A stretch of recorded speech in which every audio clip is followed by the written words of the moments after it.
Hi, team, and welcome to episode 5 of the Health is Well podcast. So, I hope you're finding these podcasts valuable, guys. And like I mentioned, like I say on all of these, if ever you've got any ideas, things you want for us to cover, just let us know. But this episode, last week we had John in the hot seat, and this week we have Greg. Greg is going to share his journey with us. I don't know what he's going to share whatsoever. Greg has got everything up his sleeve. So anyway, let's get into it. So Greg, All right, I will great. let you go get started. Cheers, buddy. Perfect. All right, well, why don't I give maybe just a little bit of background on me. So I turned 50 this year, just so people know, roughly how old I am.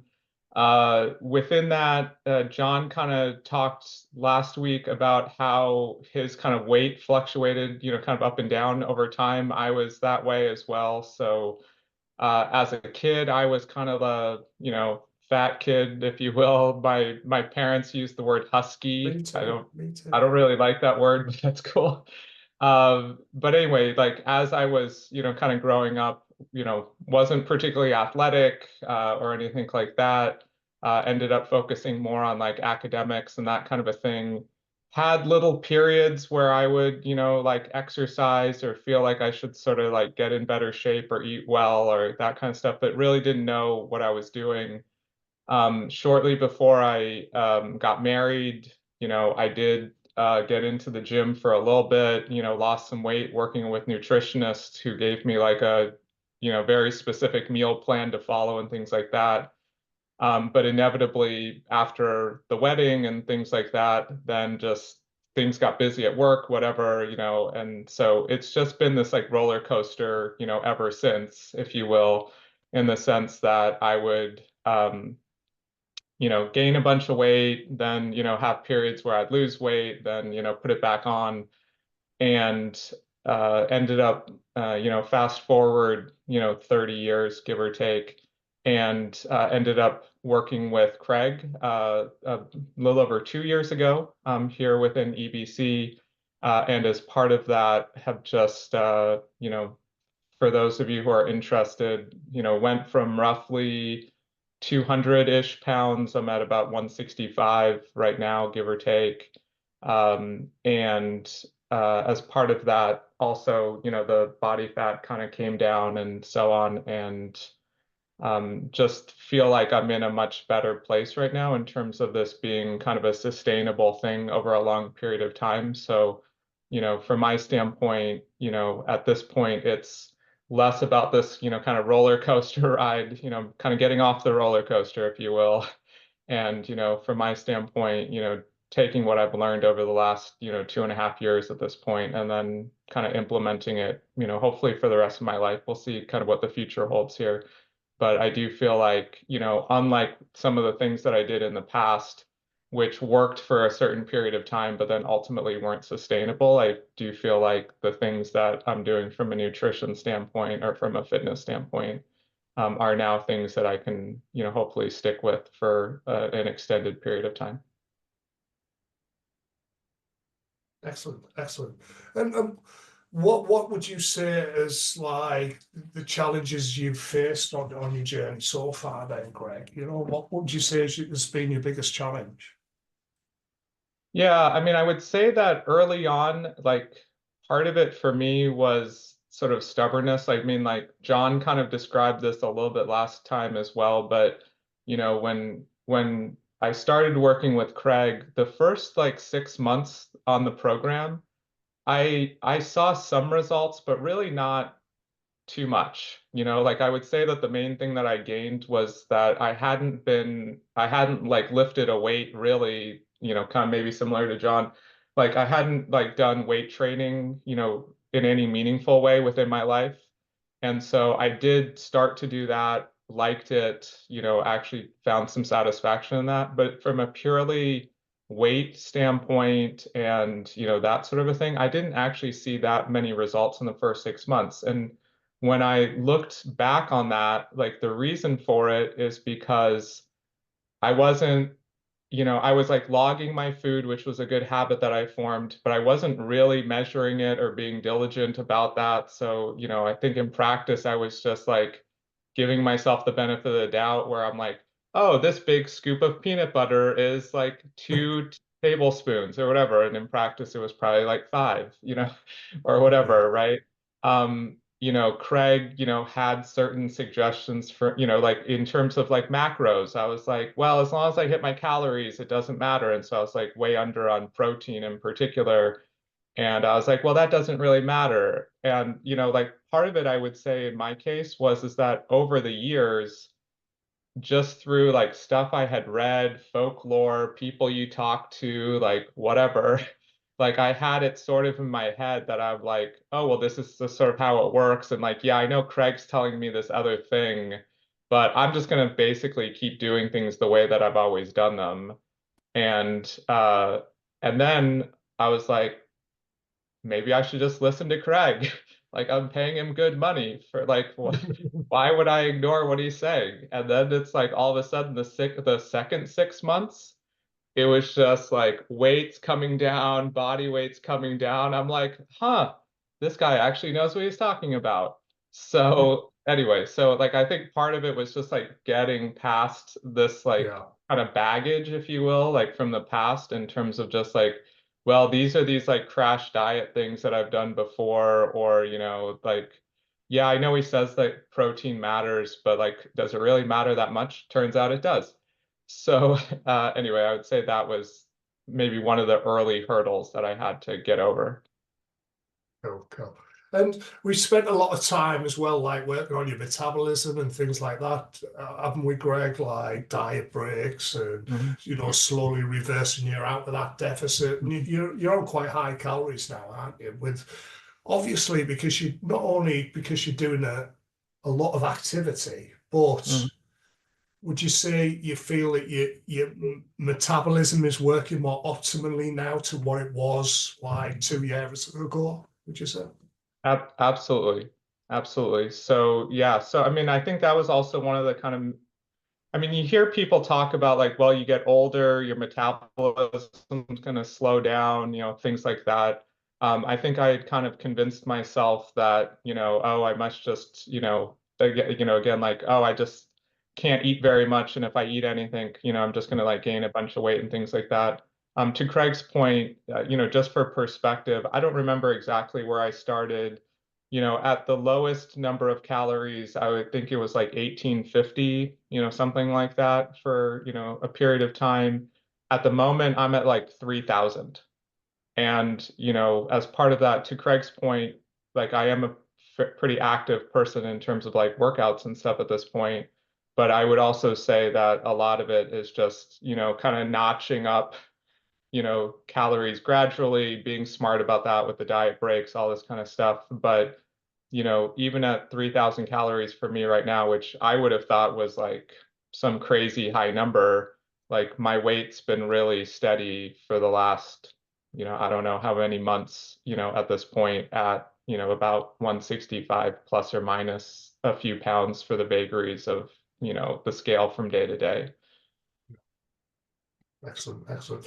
And what I'd like you to do, Greg, if you don't mind, I'd like you to walk us through like a day of how you plan your nutrition and things. I think it will help us, especially the new guys that have just come on board. How do you navigate that by setting your food up for the day? Because obviously you're Yeah. very busy, like Yeah. your work, your career. I think you're Mhm. also doing crazy amounts of Yeah. exercise. You're also um, studying for certification within coaching as well. Yeah. Yeah. So, I mean, specifically on the nutrition, I would say that the thing that's been the most important for me, I would say one was just kind of educating myself early on. I mentioned that, a long time ago, 30-ish years ago, I'd worked with a nutritionist who had given me a meal plan, and it was like very prescriptive in terms of just like, here are these meals and just make this. And whatever. And that did work for a while, but then I kind of got sick of those foods and, it just wasn't a sustainable thing. I will say that when I first started working with Craig, I was like, hey, where's the meal plan?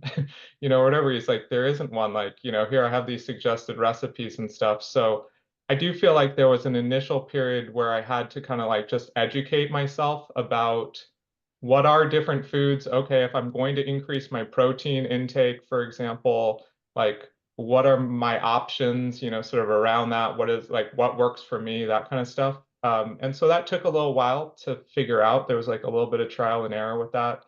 I think that's normal. At this point, I feel like I have, my kind of go-to options, if you will. I'm not eating the same thing every day, but there are Good. patterns, to it, or there's like at least like a portfolio of things. And then depending on how Yeah. I'm feeling, then I'll have one thing versus another, that kind of stuff. So I think that's one part is just, educating yourself. And one thing that I found to be very useful in that is the fact that logging all of the food, inevitably, as you do that, and if you click into the details and stuff, you end up pretty quickly discovering like which things have what caloric profile and macro breakdown and all that kind of stuff. So that being diligent about the logging and being curious about the information in there, like certainly helps accelerate that a bit.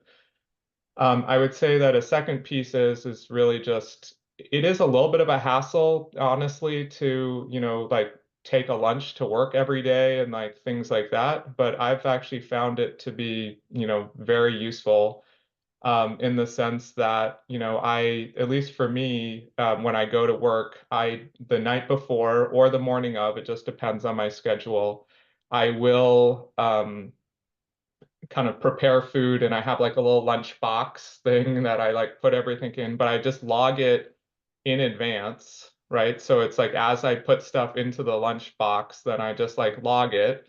And then I just know that over the course of my workday, then I can just go into the lunchbox and take whatever out, and it's already accounted for, it's already, kind of balanced and things like that.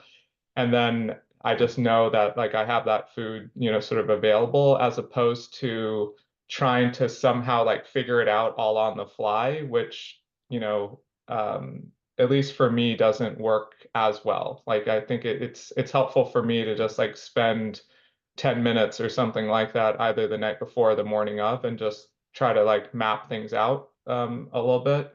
And then often what I'll do in that regard is that I'll plan breakfast, lunch, and some snacks, and then I leave dinner to be a little bit kind of whatever I feel like. But again, I kind of know at that point, like, well, how many calories do I have left, and potentially what do I need? And so that gives me, still some opportunity for spontaneity and things like that, even if I've already kind of mapped out the food, for the first part of the day. Yeah, yeah. And so, something you mentioned there, Greg, about your lunchbox and things like that, logging that food in advance. Mhm. This Yeah. this is something I feel is where people sometimes go a bit wrong when they're eating the full food for the day, and then at the end of the day they're thinking, right, I'll log it now. They'll forget. They'll log it. They'll wait till the next day and then log it. And do you feel by logging it in advance has helped you, to get Oh, closer to your goals when like your calorie goals and your protein target? Yeah. oh yeah, no, absolutely. I mean, it's like so in my case, I'll either log it in advance, like when I'm, putting stuff in the lunchbox or, that kind of a thing, or I just log it like right when I have it, right? Or shortly thereafter. I mean, if I'm at like a work lunch or something like that, I'm maybe, I'll wait until, after we're done or something like that before I'll go in and log it. But I do it in kind of close proximity.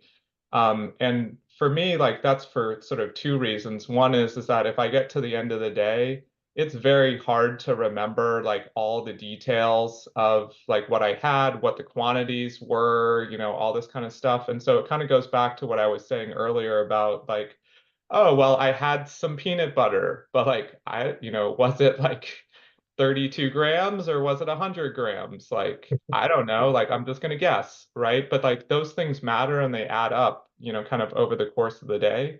So it doesn't have to be like military precision or whatever, like, that kind of a thing. But on the flip side, if you're just like kind of winging it, it's probably not going to be the best either in that regard. Again, like the more you do it, the more frequently you do it, particularly if you're just getting going, I would suggest being a little bit more diligent about using the scale and all of that kind of stuff. Like, you know, I guess I've been doing this for a while and I still find it helpful to use the scale just because like my like estimation drifts, as time goes on. So like just, Yeah. in many cases, I just find it actually more helpful to just be like, I have the scale, I'm just going to use it. Like I can still like kind of eyeball it, but to get myself into the right range, but it's still useful to know exactly what I'm getting.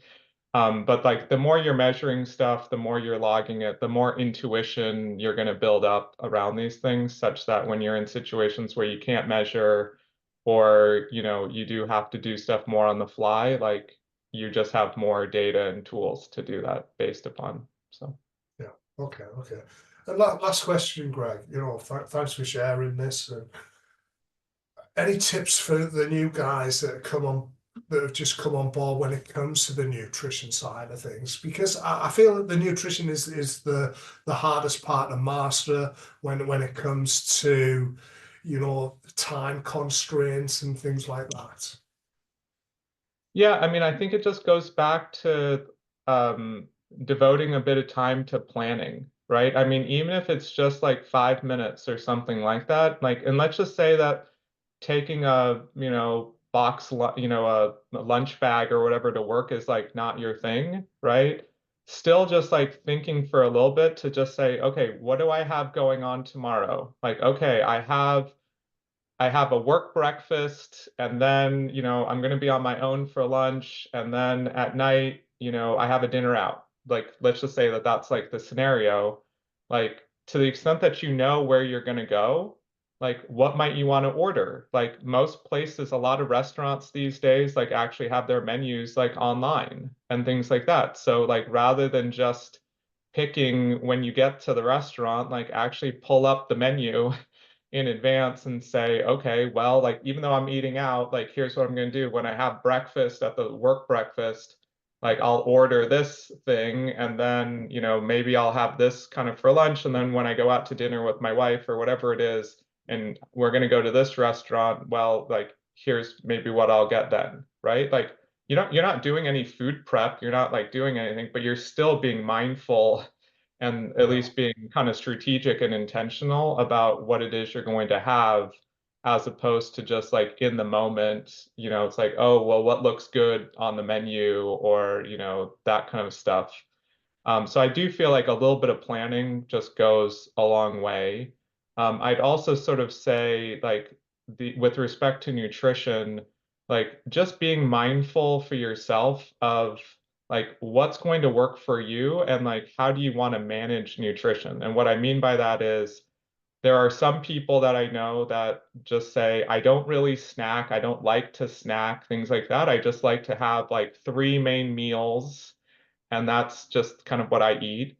In my case, I would actually say I kind of prefer having like food throughout the day. And so Me I'd too. rather have like I'll have 3 meals, if you will, but I kind of like Spread. having snacks and other things in between. And so as part of that, like what do I want to have available on hand, or what do I want to, particularly if I'm at work, what can I take so that like if I do get hungry or I want to have something, I'm not just reaching for whatever happens to be available, but I have, or at least what's available is like something that actually meets my goals and that kind of stuff. As opposed to just the vagaries of like what happens to be in the little lunchroom or snack room or that kind of a thing. Or if you're out and about, like what happens to be available in terms of places that you could go buy something. To the extent that you like bars or whatever it is, like maybe you just have in your bag, you have a couple of them and they're just there and at least you know that they work and you know what their macro profile is and calories and all that. So like I said, like I do think that even just a little bit of planning like is massively helpful. Excellent. Thanks for sharing, Greg. Gary, John, any questions for Greg before we? Yeah, I just want to, no question, Craig, with regards to what I think both of you guys can agree on is obviously, I think the nutrition side of things is the most challenging aspect. I think the training for people are quite good. So with regards to the nutrition side of things, it's the accuracy of the food diary. So when we know it's the actual food diary, it's how can we improve the actual food diary, and it's doing it on a meal to meal basis, as Craig touched on, or planning in advance. So it's going to your diary and just hitting in tomorrow and just taking 5 minutes and right, what do I want to have for breakfast? What do I actually have to want for lunch? And then from there, you can plan around there. But I've done it, and I'll put my hand up and say it. There is some days I still potentially fall into that habit, but Yeah. I know when I don't do it. So when I get to even times and I'm sitting there, I'm like, how many grams of peanut butter I have with my oats? I'm like, it was 15. And it's like, it's just giving yourself a bit more headache. So I track it on a meal to meal basis, and it's obviously will improve the actual food diary. So if you haven't been doing that, try it and let the results handle themselves. But other than that, Greg, super insightful, very inspiring to see you come from where you were to where you are and keep doing what you're doing. Yeah. And the thing is, when we're actually logging it in advance and things, we can get close to our goal by doing it in advance, as in, playing around with the protein portion sizes and things to make sure that we get close to that protein goal, and then their overall calories in general. Because at the end of the day, what really, what we always recommend for our clients, mainly before we get into tracking all the 3 macros, is protein and overall calories. Just like I say, spending that 5-10 minutes on a morning or the day before is definitely recommended. John, any questions for Greg? Yeah, so before I ask my question, just I'm just gonna throw this out there, Greg. You're an absolute inspiration to everybody on this team, and I know I speak for everybody at EBC. Your daily post, what you're doing with 75 Hard, which has become a year of hard. I don't know the actual the actual terminology, but I will say that I would imagine, just an observation, that on day one, when you decided that you were ready to make a change and work with Greg, I'm sorry, I would imagine that your vision of what you wanted to do at that time has certainly evolved to what it is now, right? Like I can imagine, like, if somebody had said to you, yeah, you're gonna be pulling 12 miles before we get on a podcast, before you go to breakfast, before you jump into your regular daily job, I would imagine at that period in time it would be a different mindset. But for me, one of the things that really stands out is your dedication to the program, and for obvious reasons, or obviously you're a very busy professional, just by itself. So you've got busy professional life, busy family life, and we've seen you, and maybe some of the newer team members haven't seen this as much, but there were moments where you were finding places to work out in Mexico. You were finding places to work out on the other side of the globe, 12 hours, 12 time zones away. So if I am someone coming to you and saying, Greg, I'm too busy, ... Okay. I like Can this. you kind of explain, just a brief answer to that question or that comment, just to kind of give your own example of where you're at and what you're able to do, and just where your mindset is in terms of answering a question like that. Yeah, that's a great point. And so so I mean, to John's point, relative to where I started, 2.5 years ago, like, I would say that, like, I'm in a different place right now. Like, I think I certainly have, like, higher goals and aspirations than I feel like were previously possible. And so, who knows, a few years from now, like, maybe that kind of continues to go up. But I do feel like one of the things that I've learned in this process is, like, honestly, like, anything's possible. And one of the quotes that I've like really liked recently, it's a Viktor Frankl quote. I shared this on Slack a little while back, is that if you know your why, you can endure any how. And so I do think that like the thing when someone says, well, I'm too busy and things like that, like you're spending your time in various ways. And the real question is like, how intentional are you being in terms of how you're spending your time? Are you making conscious choices about your time? And as part of this program or in your life in general, are you clear on why it is that you're doing the things that you're doing? And what you'll inevitably find is that like if you're actually being intentional about stuff and you're clear on like your why behind these things, you're going to like make these things happen in your life and you're going to find a way to make them fit. Now, in the course of doing that, you're going to need to make some trade-offs, like just to be clear. Like, I mean, in terms of John's point, between working out, you know, / fitness and health, trying to spend some time with my family, being active within my church, you know, trying to support this community, like doing a couple of other things like that. Like I'm very busy. Like my day is pretty much packed from the moment that I get up to like roughly like when I go to bed. But and as part of that, I don't really watch that much TV. I don't end up watching like Netflix. There's nothing wrong with watching TV or watching Netflix or things like that. But that's the trade-off that at least I've made for myself. And when I think about my why, in terms of like why I'm doing the things that I'm doing, it's really because like it's a few things. Like one is I just want to be able to say yes to opportunities when they present themselves. And in particular, like I want to be able to say yes to experiences with my family and with people that I care about. So like I have a 22-year-old son. I also have a 20-year-old son. But like if I take my 22-year-old son, like he's really active and he likes to run, he likes to do things outdoors, he likes to go on hikes, things like that. Like if he comes to me and he says like, hey, like how about we do this like big hike, you know, this weekend or whatever? Like I want to be able to say yes to that as opposed to like, hey, if you gave me 6 months to like train for this, then maybe I could do it. And then like the moment has passed and like I'm not going to be able to do like this cool thing with him, right? And have that shared experience. Like you know, at some point, like I'll be a grandparent. Like I want to be able to do cool stuff like with my grandkids and run around and like that kind of a thing.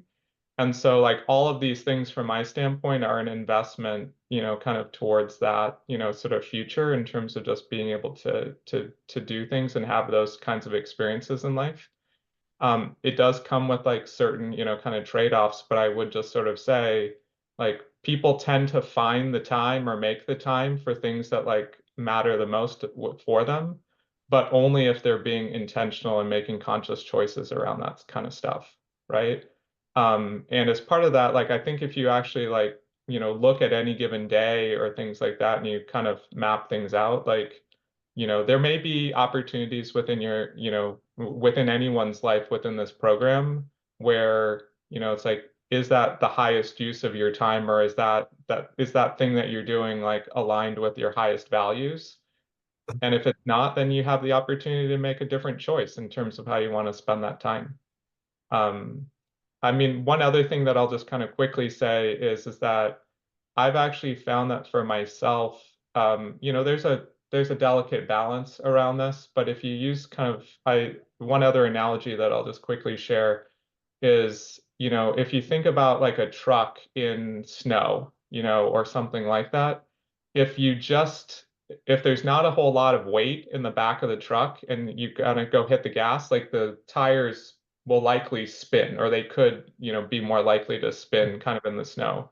You pile like a whole bunch of sand and rocks and like whatever, a whole bunch of weight in the back of that truck, and then you kind of go to spin the tires and it actually gets traction. The reason why it's getting traction in that scenario is because it's actually under load, right? And I've actually found that to be true in my life is that like ironically, when I've actually placed a bit more load on myself and sort of said, I need to get all of these things done, inevitably my mind actually gets a little bit more creative around how it is I can make it all work and how I can make it fit and, you know, that kind of stuff. Versus if I just sort of say, oh, well, you know, hey, I have this like flexibility in my schedule and, you know, all these other things. Ironically, like things just don't get done because I just sort of feel like, well, I have all this flexibility and then inevitably like I just end up like squandering time in my day. So that would be kind of my take on that. Awesome. Excellent. Do you mind Any if I more? ask one more question? I have one more question. Are you cool with Of that? course, Sorry. yeah. Oh, Yeah, of course, John. Yeah. So somebody recently said to me, Greg, you have to do what you don't want to do in order to see results. And sometimes I see you post on, that's an extreme, Yeah. comment, but sometimes I see you post on your Live Hard channel. Yeah. I wasn't feeling it this morning, but I did it anyway. Or say, I'll see something that alludes to that. For somebody who's again just starting the program, or even somebody who's not, who's saying I just don't feel like doing that today. That's a very simple thing that you put on there, but I really pick up on it. I'd love to just hear like where your mindset is when that's happening. Yeah, sure. So I mean, there's like plenty of days for me where I sort of feel like, hey, I don't necessarily want to do this workout. I don't want to get this run in. Like, I don't want to do this thing for work, you know, whatever it is. I do feel like as part of that, like people often fall into the trap, if you will, or at least, you know, say, hey, if, you know, I'm just not motivated, right? Or they kind of rely on motivation, right? Like motivation's going to like fluctuate, you know, kind of up and down, that kind of stuff. Or, you know, people might sort of say, well, hey, the conditions aren't great today. You know, it's like it's not kind of an optimal thing in terms of the weather or other things that are in play, and let that kind of get in the way. Like conditions fluctuate up and down. Sometimes they're in your favor, sometimes they're against you. And what I've actually found is that just being disciplined about sort of saying like, whether or not I feel motivated or whether or not the conditions are optimal, like I'm just going to go ahead and do this, right? And you know that's a little bit of a choice that I've sort of made. Now I will sort of say, it goes back to what I was saying a minute ago in terms of like being clear on the why behind what you're doing. Because I will say that the more powerful your why and the more deeply resonant your why is with you, then like it helps you like do what I just described, right? Like if, you know, and I would also say that the other thing which I've found is that not all the time, but like more often than I would suspect, once I just overcome that initial inertia of like, oh, like I just don't feel like going to the gym today or whatever, like as soon as I'm in the gym and I'm like, you know, 5-10 minutes like into my workout, I'm like, I'm fine. This is totally cool. I'm enjoying it, that kind of a thing. Like same thing with a run, same thing for my thing for work, you know, whatever it is. And it's just kind of overcoming that initial activation energy, if you will. And then, you know, then I actually kind of enjoy it, right? And then I would also just sort of maybe say one other kind of quick thing is that you know, sometimes people get very fixated on the end result, you know, in the sense of like, I'll be happy when I've lost 30 pounds, or I'll be happy when I complete the marathon, or I'll be happy when this project at work is over, or whatever it is. And, you know, but actually trying to enjoy the journey and sort of be grateful for the journey and the opportunity that you have to like do the things that you're doing, then I think also makes it that much more sustainable because, you know, if you're just in it for the result, then it's kind of like, okay, well, I lost the 30 pounds, like now what? You know, if you will, versus if you say like, hey, I'm committed to being a healthy individual who can do all these things in life and, you know, that kind of stuff. Like that's just something that continues onward beyond, you know, like losing 30 pounds is a means to an end at that point, as opposed to the end in and of itself, right? And so, you know, kind of shifting why you're doing it, but also how you're thinking about the process of what you're doing and becoming, I think is also a really powerful thing to do. Greg, thank you very much. Very inspiring. And yeah, so guys, that is it. Episode 5. Hope you enjoyed it. Again, I will mention that these are bi-weekly, every 2 weeks. And if you've got anything you want us to cover, anything whatsoever, anything you feel that's going to help you on your journey to make it easier and more enjoyable, then just let us know and we will try our best to cover it on the episodes. Cheers, guys. Thank you. Have a great day. Guys.